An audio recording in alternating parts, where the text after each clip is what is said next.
Hi friends. இப்போ பார்த்தீங்கன்னா நம்ம ஒரு கிஃப்ட்டு கொண்டாந்து கொடுக்குறோம் அப்படின்னு சொன்னால் கூட சொந்தக்காரங்க அதை விரும்புறதில்ல.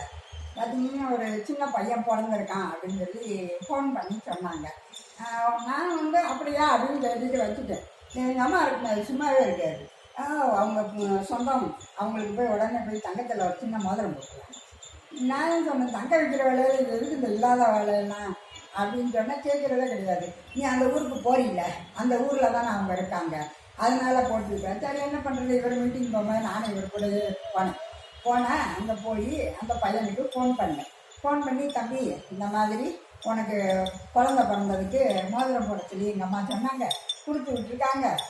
ரொம்ப குட்டி மோதிரம் மோதிரம்னா ரொம்ப பெருசாக வச்சுருக்காருல்ல, அது 1 கிராமுக்குள்ளே தானே இருக்கும், அதனால் 1 கிராமுக்குள்ளே தான்ப்பா இருக்குது, அந்த மோதிரத்தை போடணுமா, அது ரொம்ப பாரம்பரியமாக போடுறது வழக்கமாக, அதுக்காக நான் வரலாமா, இல்லை உங்கள் வீட்டில் ஏதாவது வேலை இருக்குன்னா நீங்கள் முதல்ல சொல்லிடுங்க தம்பி, நான் எங்கள் அம்மாட்ட சொல்லிடுறேன் அப்படின்னு சொல்லி.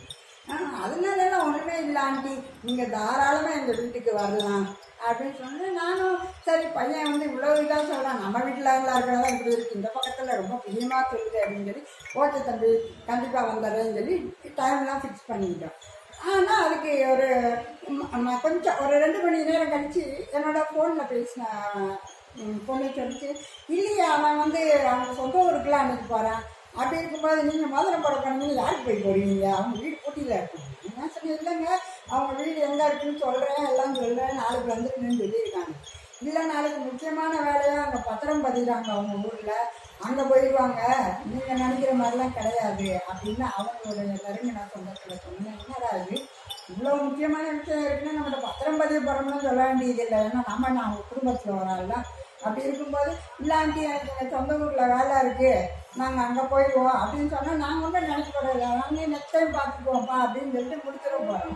இது என்னென்னா என்னமோ டைமிங்ஸ் கொடுத்து இத்தனை மணிக்கு வந்துடுங்க, 10 மணிக்கு ரெடியாக இருங்க, நீங்கள் வர முடிஞ்சா வந்துடுங்க ஆண்டி, இல்லைன்னா நானே காரில் கூட்டிகிட்டு போயிடுறேன் உங்களுக்கு ரூமில் அப்படின்னு சொல்லும்போது எனக்கு ரொம்ப அதிசயமாக இருந்துச்சு. இல்லை இந்த பொண்ணு ஃபோனில் எப்படி சொல்கிறான், அன்னைக்கு யாரும் எப்படி சொல்கிறான் அப்படின்னு சொல்லிட்டு சரி எதுக்கும் பார்ப்போம் அப்படின்னு மறுநாள் வரைக்கும் பார்த்தா மறுநாள் ஃபோனில் சொல்கிறான், நான் எங்கள் சொந்த ஊரில் இருக்கேன், முக்கியமான வேலையாக வந்துட்டேன் ஆண்டி, தப்பாக நினச்சிக்காதீங்க. ஒன்றும் இல்லை, நம்ம கேமராமேனுக்கு கொஞ்சம் ஜலதோஷம், அதனால் அப்பப்போ கொஞ்சம் இருமுவார், அந்த சவுண்டை சேர்ந்து வரும், அதை இதாக எடுத்துக்காதீங்க, குளிர் நேரம் பார்த்தீங்களா, அதனால தான். ஓகே. இப்போ பார்த்தீங்கன்னா இப்போ அந்த மோதிரம் பார்த்தீங்கன்னா 6 வருஷமாக என்கிட்ட தான் இருக்குது. நான் திருப்பிலாம் போய் போடலை, எங்கள் அம்மா போடுன்னாங்க, வேறு வேலை இல்லை உனக்கு, போன இடத்துல இந்த மாதிரி போகிறேன் ஆண்டி அப்படின்னு சொல்லிட்டு நான் சரிப்பான்னு சொல்லிட்டு போயிட போகிறேன். இதை விட்டுட்டு என்னமோ வாங்க 10 மணிக்கு வந்துடுங்க, நான் உங்களே பிக்கப் பண்ணிட்டு போகிறேன், உங்களுக்கு இந்த டைமிங்ஸ் இது பண்ணியிருக்கேன், நீங்கள் அப்படிலாம் நினைக்காதீங்க, எப்போ வந்தாலும் நம்ம வீட்டுக்கு வரலாம் அப்படின்லாம் சொல்லிட்டு கடைசியில் பார்த்தா சொந்த ஊரில் போய் உக்காந்துக்கிட்டு இவ்வளோ வசனமாக பேசினா எவ்வளோ கேவலமாக இருக்குங்க. இதெல்லாம் மனசுக்கு கொஞ்சம் கஷ்டமாக இருந்துச்சு. சரி இப்போ இப்படி தான் இருக்குது வாழ்க்கை பாரம்பரியம், நம்ம தான் புரிஞ்சுக்கிடணும். அதனால் மறுபடியும் சொல்கிறேன், பொது இடத்துல தான் பாருங்கள் சொந்தக்காரங்களை. இந்த தனிப்பட்ட முறையில் வாரோம்னா நிறைய பேருக்கு தான் காலை வாங்கிக்குவாங்க. ஓகேயா, பாய்.